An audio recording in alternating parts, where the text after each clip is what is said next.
Hey guys, my name is Omar and this is the first video I'm launching online so that I can test, it's some kind of an MVP, so that I can test if it's gonna work or not as, to share the love with people all around and my insights on startupping. Why did I start this video series? It is because I travel a lot and then I meet a lot of startuppers and founders and I work with them and talk with them all the time and they ask me questions. Problem is, those questions are sometimes repetitive. So I said, why not just record my answers and my points of view so that I can share the love around the globe. So yes, here I am. Just to make one thing clear, I am not that kind of guys that is gonna tell you these are the 5 steps so that you can become a super kick-ass rock star entrepreneur. Why? Because I don't know. Because first, I'm not a rock star kick-ass entrepreneur yet. I'm not a billionaire. I didn't build 1,000 employees empire company. That's coming on the way.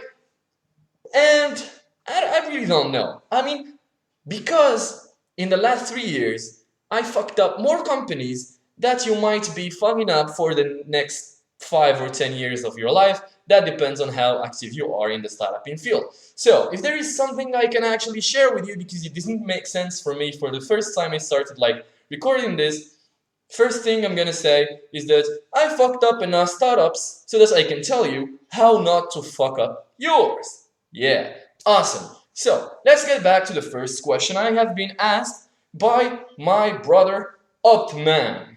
So he said, I want to build a micro ecosystem in my university, and I really wanted to know what are the pros and cons, or what are the steps to follow so that I can build one. Let me make one thing clear. You need to know on why you are actually first building that super micro nano ecosystem in your university. First things first. I have been in a lots of events and I have been a speaker in lots of seminars, conferences, hackathons, and stuff. And one of the things that shocks me most is that there are people that travel hundreds of kilometers, like they burn lots of cash so that they can go to another city and attend the talk. They stay in there for 24, 48 hours. They lose a lot of time just to listen to one guy talking. And the question here, is it really for the content they are coming? I don't think so.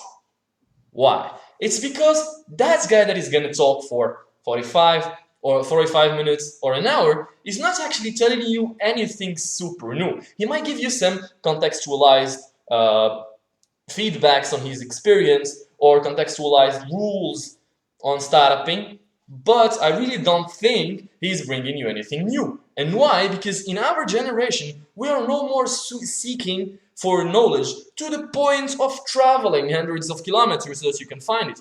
Everything is on internet. The same guy you're gonna be looking at or listening to in a conference would have I don't know, he would have seen the videos of Usama Ammar from the family or read the blogs of Paul Graham, and then he's gonna come to tell you about what he actually read or saw in those videos. You would save yourself a lots of time and money going to read directly on internet Paul Graham's and Usama Ammar's videos on internet. So that's it.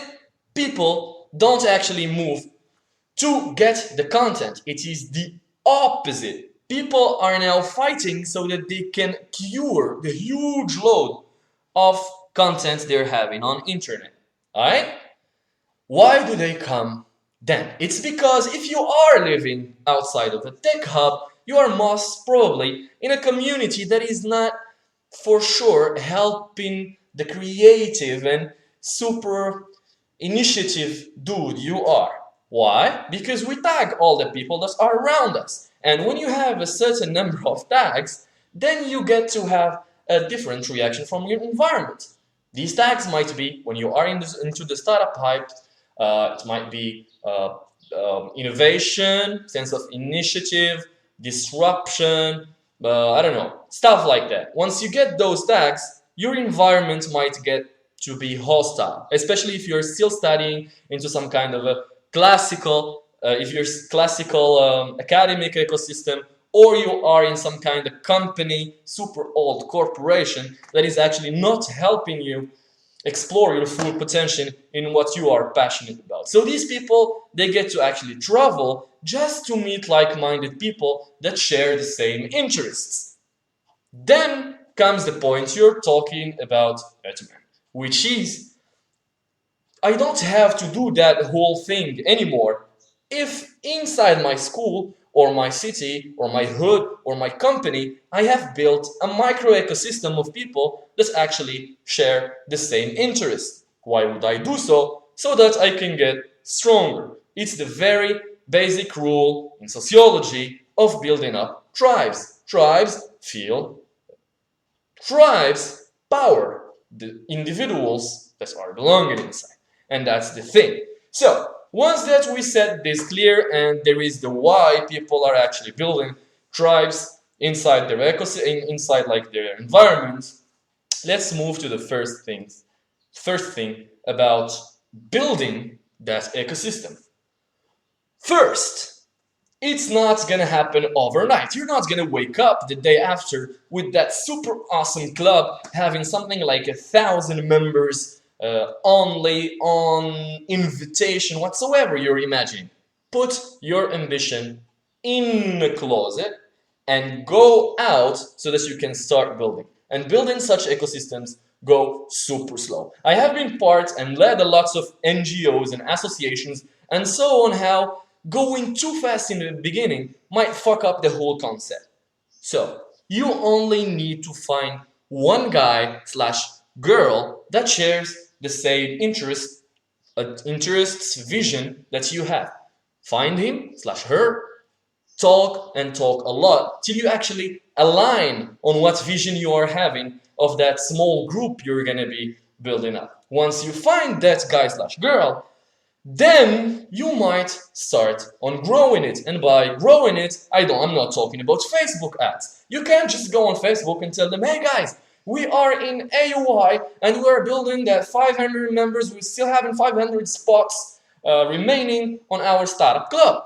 No, you don't do that. You want to first build up a core team that is gonna solidly carry the spirit of your ecosystem. And that goes through recruiting super slowly people that are gonna join first. For example, having one more person inside the club each week is a super awesome rate to go with. That way you make sure that whenever somebody is onboarded into the club, you actually solidify, if the word exists, solidify your core before making it grow next and next and next and next. So that's pretty much the first phase, which is actually building up the core team.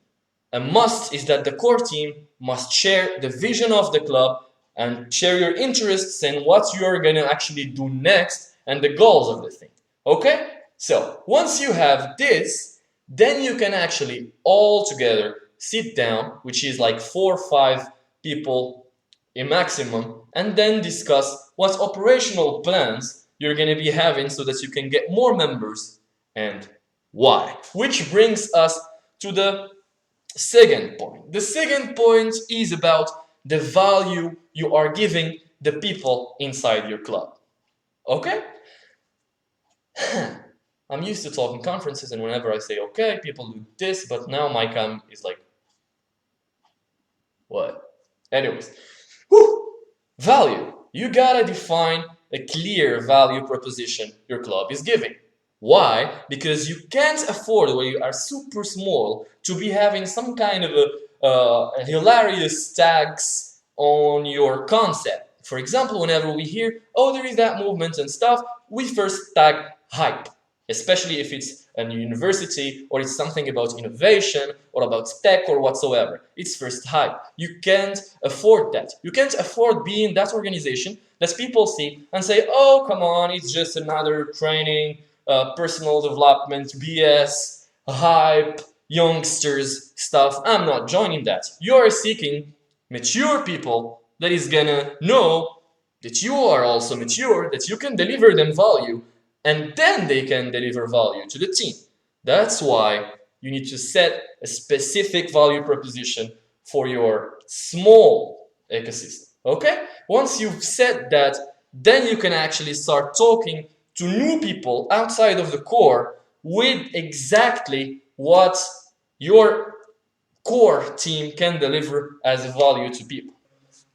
Continuing on that point, I would say that on your first times you are actually meeting either the core and then you started getting one member at a time, one member and then growing, you gotta actually make the wheel roll. I've seen a lots of time people saying that a meetup is a product. It's not. A meetup is not a product itself. I mean, you can say that, and as an organization, we organize meetups and then go to the meetup and nobody talks and everybody is some kind of embarrassed and there is the like, I don't know how to say it, but there is this ambience that everybody's looking at everybody and then people are like, well, the fuck are we actually doing in here? Okay? It's not gonna happen on its own. You gotta go before each meetup and facilitate the first interactions so that your tribe actually starts exchanging. You gotta break that shyness glass door that is around each one of your members. Alright? And by doing that, you gotta have an agenda and then make people talk. Be the first to laugh on jokes, say humorous things, I don't know, ask people and make them comfortable when they are actually being in that group or in that meetup. So that was the second thing, and we move to the third thing, which is retention. Okay? Each group of people, each association, organization, movement, ecosystem needs a retention system. Your first meetup might be super successful, but if you don't retain it, it's just gonna fade away. And here comes the most important point. You are not the guy deciding for the retention plan. You're only gonna have to try like the limitations or like the backbone of the plan. But you gotta involve everybody on it. Because you can't have like 3 meetups in a week, because even though people are passionate about startupping, they're not giving you all of their free time. People want to have fun. People are having other interests and passions. Okay? And you just can't have one meetup once every 3 months, because then they're gonna lose interest in your movement as they're gonna join other organizations or whatsoever. Alright? So, what you do is that you ask them for how many meetups we're gonna organize, how many meetings we're gonna be having, what would be most comfortable for you. And then you take that data and you build your retention plan. You need to have a series of touch points, not too long, not too short, so that you can actually retain your people and keep on having a growth pattern. Anyways, I think I am done. What I want to say by the end is that what I said is not some kind of a handbook on building an ecosystem, because if you want to have that handbook, you gotta be a little bit initiated on sociology and then initiated on the field you're gonna talk about, and you gotta be having time so that you can dedicate to this, and I can't wrap it up in a super small video.